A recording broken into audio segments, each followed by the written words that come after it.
I do want to switch over to the Bradley Beal situation that Jackie brought up because, yes, I think now it pains me to say it, guys, but since Russ has left, this is going to be the final episode of the Beal World. DC, run it. I'll weep while we watch it. This is the true story. True story. Of 17 strangers. Picked to play on a team. We're all adults. Work together. I can't do you guys' job. You guys can't do my job. And have their lives taped. That's frustrating.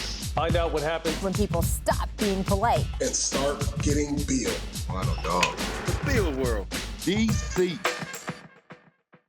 Look, Russell Westbrook and Scott Brooks have left the cast. That happens. Maybe we could have a next season of the Beal World. We'll have a new opening. We'll see. We'll find out. I love that so much. Kendrick, what do you think Bradley Beal should do this summer? He, of course, can sign an extension. He could tell the Wizards, you know what, I actually want to ride this season out, become a free agent. As Jackie mentioned, that's possible for the following summer. What do you think Brad's going to do? I think he's going to get his letters this summer. I think he's going to sign an extension, as he should. Look, Rachel, a lot of times, you know, we get caught up in trying to go to teams and win championships. But a guy like Bradley Beal, and I know he has made a lot of money in the NBA, but one thing about it is that we all forget that this is a job. And I always preach to young guys, get as much money as you possibly can. Bradley Beal is not a guy that's making $200-300 million outside of basketball, like a Russell Westbrook, like a LeBron James, Steph Curry, or Kevin Durant, or even a Damian Lillard. So if I was Bradley Beal, I would stay put. I would get my max dollars. I would continue to produce at a high level. And when I get towards the end of this contract, maybe 2 or 3 years in, if things are not working out and I want to go and I decide I want to leave and actually go chase and try to get a championship, then you can leave. But as of right now,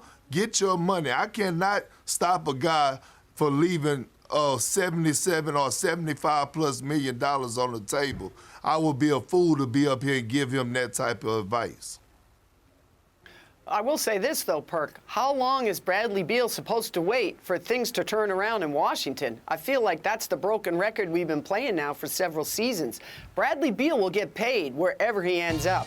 He's one of the most sought-after players in the league. We hear his name talked about all the time in trade rumors, even when he tries to quell those trade rumors. And so I think wherever Bradley Beal ends up, he'll get paid. The question is, how long is he willing to hang in?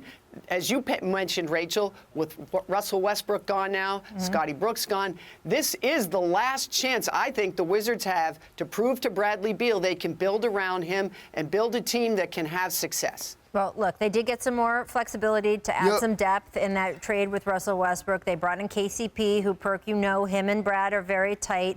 Brad, did you want to, Perk, do you want to add anything else to Bradley's situation there?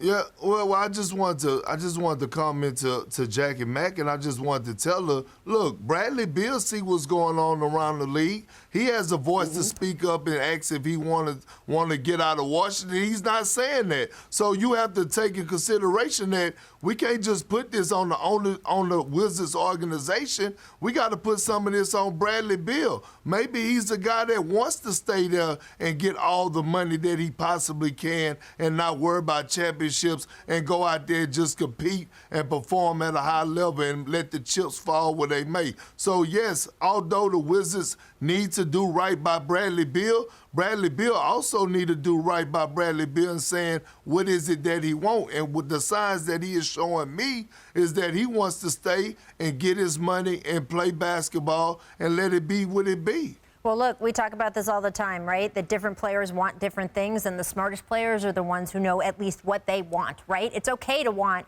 maybe I'm going to chase a championship at all costs, and I'm going to jump from team to team, and I'm going to take less money or less playing time because I just want that ring at that point in my career. There's guys like Damian Lillard has said for years and years, hey, it's most important to me to be loyal to this franchise, to this city. That is the thing up until now, and we will be watching his situation. Stephen A. certainly earlier in the show made a point he's watching very closely, but that up until now that he has worried about. So different guys want different things. Some guys want a lot of playing time. They want to be the guy. They want to have that high salary. And they say, hey, every team can compete for a championship.